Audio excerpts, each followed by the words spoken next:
Ek dink by myself, yes, dit lyk nou als great en cool dat ons nou die huis verf en alles, maar die eintlike opdrag was gewees, ons moet binne die stoor skoonmaak.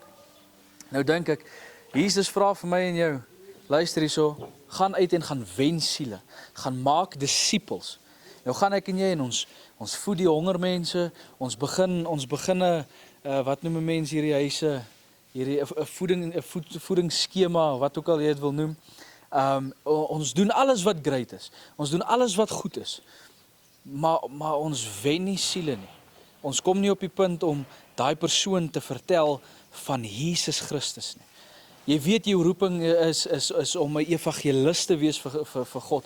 En jy gaan nie uit nie. Jy gaan nie op straat besig om siele te soek nie. Jy weet, jy is geroep om sendeling te wees, maar jy sit eerder 'n kerkbank warm. Wat help dit?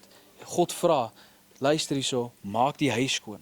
En dan gaan ek en jy en ons verf die huis, dan is ons net so ongehoorsaam.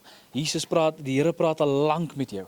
Ek vra vandag, luister, kom ons doen wat Christus vra, kom ons doen wat sy opdrag was, en dit was om uit te gaan, om disippels te maak van alle nasies, ongeag nou ras en kleur en whatever, ongeag dit is nie ter sprake wanneer dit by die evangelie kom, en wanneer dit by Christus kom nie. Ek wil vra, luister, gee ag op wat God vra, dien hom voluit, begin siele wen vir Jesus Christus.